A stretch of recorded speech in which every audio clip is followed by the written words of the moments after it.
There is something about a person who has truly woken up that makes the world uncomfortable. Not because they are dangerous, not because they are aggressive or rebellious in any obvious way, but because they have stopped playing the game. And when someone stops playing a game that everyone else is still deeply invested in, it creates a disturbance that no one quite knows how to name. You feel it when you are around them. They do not chase approval. They do not scramble for status.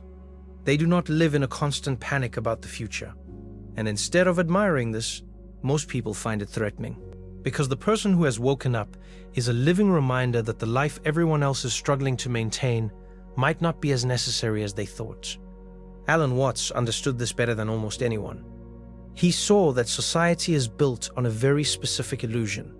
The illusion that you are a separate self, locked inside a bag of skin, thrown into a hostile universe that you must fight, control, and eventually conquer. And the moment someone sees through this illusion, they become incompatible with the machine. Not because they want to destroy it, but because they no longer need it. And that is far more unsettling. In the Taboo Against Knowing Who You Are, Watts wrote that society as we now know it is playing a game with self-contradictory rules. The community convinces each person that they are an independent source of action with a mind of their own. But the more successfully this feeling is planted, the more trouble society has in getting that person to cooperate. Think about that for a moment. The very system that tells you to be an individual, to think for yourself, to be original, is the same system that punishes you the moment you actually do it. This is what Watts called the double bind. You are told to be free, but you are also told to conform. You are told to find yourself, but only within the boundaries that have already been drawn for you. And so most people spend their entire lives caught in this trap, trying to be authentic while desperately making sure their authenticity is acceptable to everyone around them. The spiritually awake person has seen through this trap. They recognize it for what it is, and that recognition changes everything about the way they move through the world. But why does this scare people? Why does someone who is at peace with themselves make others so uneasy? Because peace, in a world built on anxiety, is an act of quiet rebellion. Society runs on fear. Fear of not having enough. Fear of not being enough. Fear of the future. Fear of death. Fear of being alone. Every advertisement, every social expectation, every unspoken rule about how you should live your life is designed to keep you in a state of low-level panic. Buy this, or you will fall behind. Achieve this, or you are worthless. Look like this, or no one will love you. And then along comes someone who simply does not care. Not because they are arrogant, not because they have given up, but because they have seen with total clarity that the entire game is rigged. That the security everyone is chasing does not exist.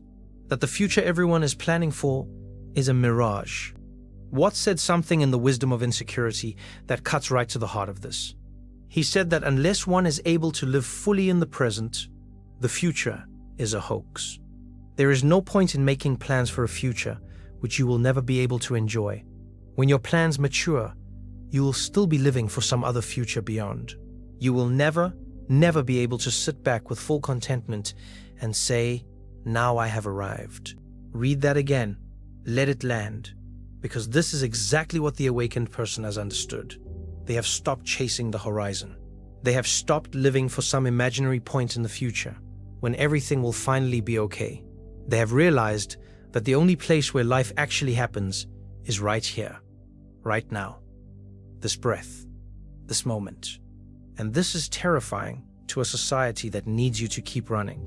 Think about what happens in your own life when you stop reacting, when you stop responding to every provocation, when you stop justifying yourself to people who never asked in good faith. When you stop chasing and start simply being, the people around you get confused. Some get angry. Some accuse you of being cold, distant, arrogant, or selfish, because your stillness forces them to confront their own restlessness. Your peace becomes a mirror that reflects their chaos back at them, and most people would rather break the mirror than look at what it is showing them. This is exactly what happens on a larger scale when someone becomes spiritually awake. They become a mirror for an entire culture, and the culture does not like what it sees. Watts was very clear about why this happens. He explained in The Taboo Against Knowing Who You Are That the child is tricked into the ego feeling by the attitudes, words, and actions of the society around them. Other people teach us who we are. Their attitudes to us are the mirror in which we learn to see ourselves, but the mirror is distorted. From the very beginning, you are told who you are by people who do not know who they are. You are given an identity by a culture that is itself confused about identity. And you accept this identity not because it is true, but because you have no choice. You are a child, you are surrounded. You cannot resist this kind of programming.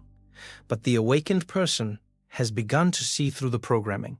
They have started to notice that the voice in their head, the one they always assumed was their own, is actually a collection of borrowed ideas, inherited fears, and social conditioning. As Watts put it, we seldom realize that our most private thoughts and emotions are not actually our own. They were given to us by our society. This is a shattering realization, because it means that most of what you believe about yourself is not yours. Your fears are not yours. Your ambitions are not yours. Your idea of success, of happiness, of what a good life looks like, none of it is yours. It was handed to you like a costume, and you put it on and forgot it was a costume. You began to believe it was your skin. The spiritually awake person has taken off the costume, and now they stand there, exposed, real, uncomfortable to look at, because everyone else is still wearing theirs and pretending it is who they actually are. Society does not reward this kind of honesty. Society rewards performance. It rewards the person who plays the role convincingly. The good employee, the good parent, the good citizen, the successful entrepreneur, the happy consumer. These are all roles, and most people play them so well that they forget they are acting. But the awakened person has remembered.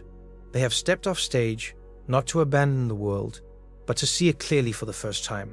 And that clarity is what makes them dangerous. Not dangerous in the violent sense, dangerous in the way that truth is always dangerous to a system built on illusion. Watts described this in a way that is almost playful. He said that the ego is exactly what it pretends it is not. Far from being the free center of personality, it is an automatic mechanism implanted since childhood by social authority. The ego is not you, it never was. It is a program, a conditioned response, a mask that has been worn so long it fused to the face. When someone wakes up and sees this, they stop defending the mask. They stop fighting to protect an identity that was never real. And this makes them unpredictable. Because a person who is not defending anything cannot be controlled. A person who does not need your approval cannot be manipulated. A person who is not afraid of losing what they have cannot be threatened. And this is exactly why society fears them. It is not that awakened people go around causing trouble. Most of them are the quietest people in the room. They do not preach, they do not argue, they do not try to convert anyone. They simply live differently.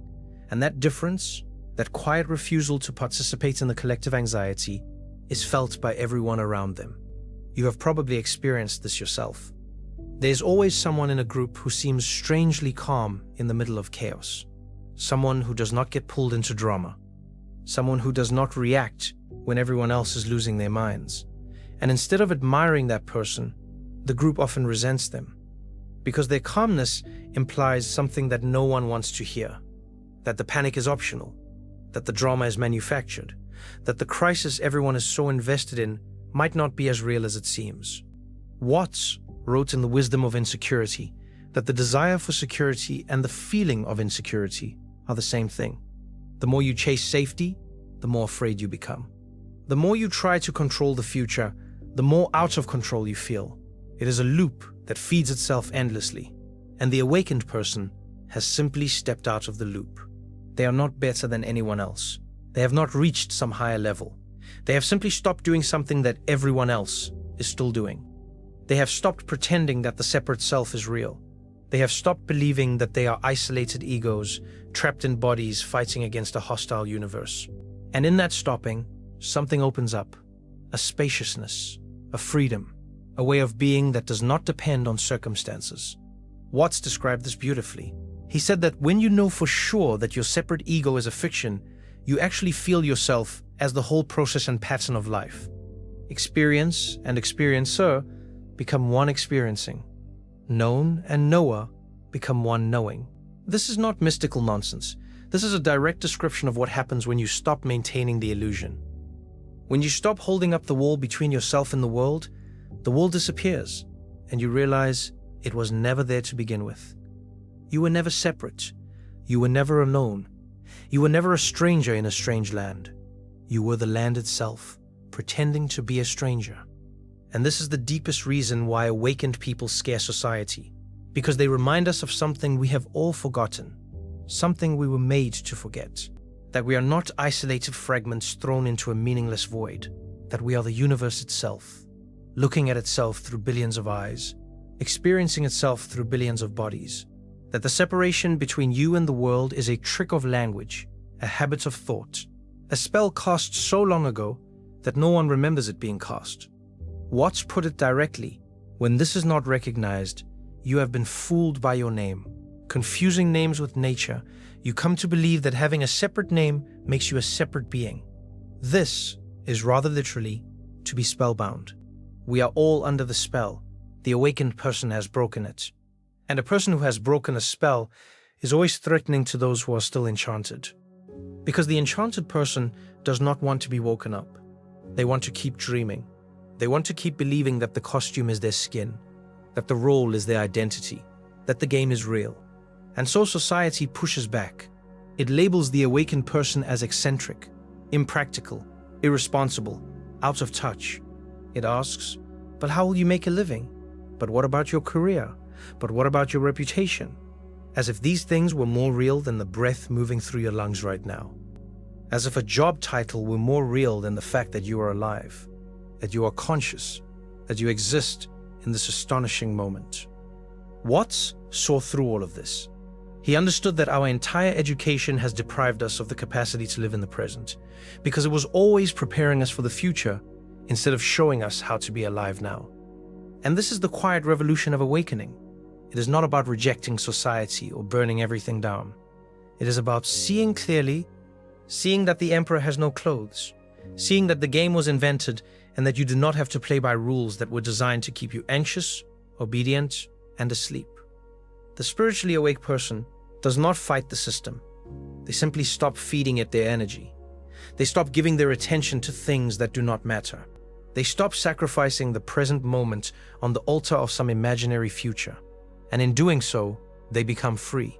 Not free in the political sense, free in the most basic, fundamental sense. Free from the illusion that they are something they are not. And this freedom, quiet as it is, shakes the foundations of everything society has built. Because society needs you to be afraid. It needs you to be hungry. It needs you to be chasing. The moment you stop, the moment you sit down in the middle of the race and simply breathe, the whole structure begins to tremble. Not because you are powerful, but because the structure was never as solid as it pretended to be. Watts reminded us that the hallucination of separateness prevents one from seeing that to cherish the ego is to cherish misery. Our so-called love and concern for the individual is simply the other face of our own fear of death or rejection. We protect the ego because we are terrified of what we will find if we let it go. And what we will find is nothing, literally nothing. No fixed self, no permanent identity, no solid ground. And that nothing is the most liberating thing in the world. Because when there is nothing to protect, there is nothing to fear. When there is no image to maintain, there is no anxiety about whether the image is good enough. When there is no future to worry about, there is only this moment, this breath, this life happening right now, in all its chaos and beauty and strangeness. The awakened person knows this. They live from this. And that is why they scare a society that has built everything on the opposite assumption, that you are not enough, that this moment is not enough, that life is a problem to be solved rather than an experience to be lived. So if you have ever felt out of place in this world, if you have ever looked around and felt that something was deeply wrong not with you, but with the way everyone else seemed to be living, then maybe what you are feeling is not a flaw. Maybe it is the first sign that you are beginning to see through the game. And if that terrifies you, good, because as Watts would say, the only way out is through. Not through force, not through struggle, but through the simple, radical, terrifying act of being present, of being here, of being awake, in a world that would very much prefer you stayed asleep. Now, I want to hear from you. At what point did you begin to feel like an outsider in your own life? When did you first notice that the rules everyone follows did not quite make sense? Leave your comment below. Your words might be exactly what someone else needs to hear right now. And if this message stirred something inside you, do not stop here.